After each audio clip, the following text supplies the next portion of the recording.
bes, sure ko lang, kung hindi ka ganito magluto ng butter garlic chicken, salamat na lang. Char! So ganito pala yung pagluto ko ng butter garlic chicken mga bes. So ang una, naglalagay ako ng patis. Yung iba naman, naglalagay lang ng asin o kaya seasoning. Pero ako kasi mga bes, patis ang nilalagay ko. Wala lang, para masarap lang. Iba-iba tayo at kanya-kanya ng way ng pagluluto. Tapos nag-add na rin ako ng paminta, yung pino, then kalamansi.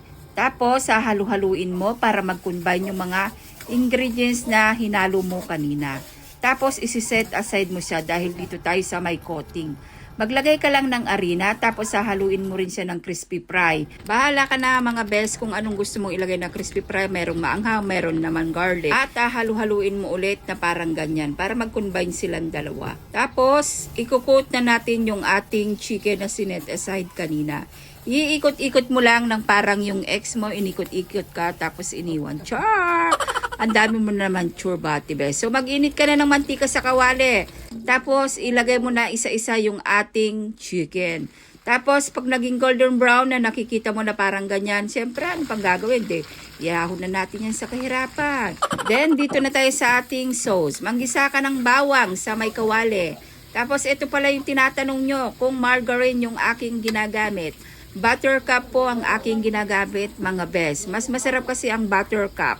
Yung margarine po na sinasabi nyo na nabibili sa palengke, hindi po ako gumagamit noon dahil lasang plastic. Ewan ko ba? Yung nabibili sa palengke ha mga besa, hindi yung nasa cup. Baka iba yung iniisip mo bes.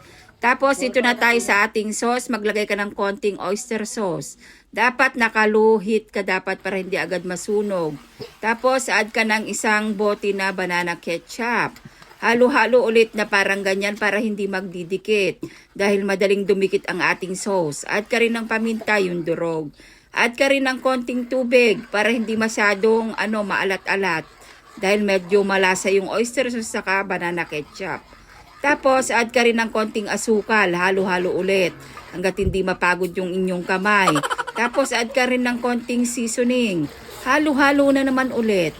At ito ang pinaka-the best, add ka ng chili sauce. Tapos halo-halo ulit hanggang makuha mo yung ganyan na texture. Ayan, nakikita mo, malapot-lapot na siya ng konti best para hindi ka na mag-add ng cornstarch.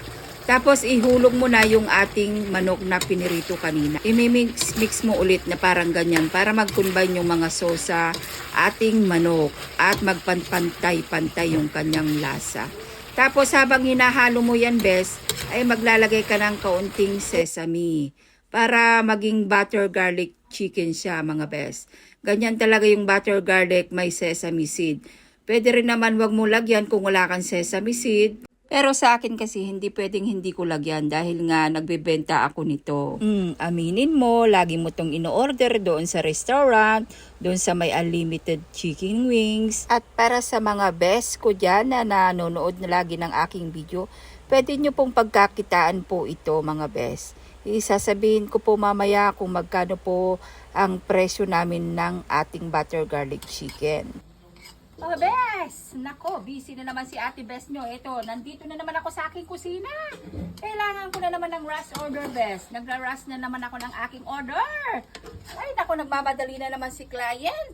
Ito na, Bes. Oh, nakikita mo? Ano yan? At kung tatanungin ninyo mga Bes, kung magkano yung benta po namin ng ganito, yung large tray po namin ay 1.6 at 30 pieces po yung laman niya.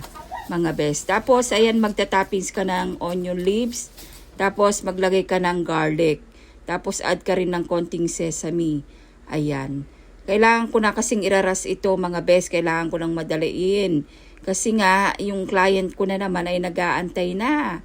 Kaya kailangan madaliin ko na, mga best. So, heto na ang ating butter garlic chicken. So, naglagay pala ako ng konting lemon para social ba. So, ayun lang, best. Sure ko lang, ingat. God bless. Bye!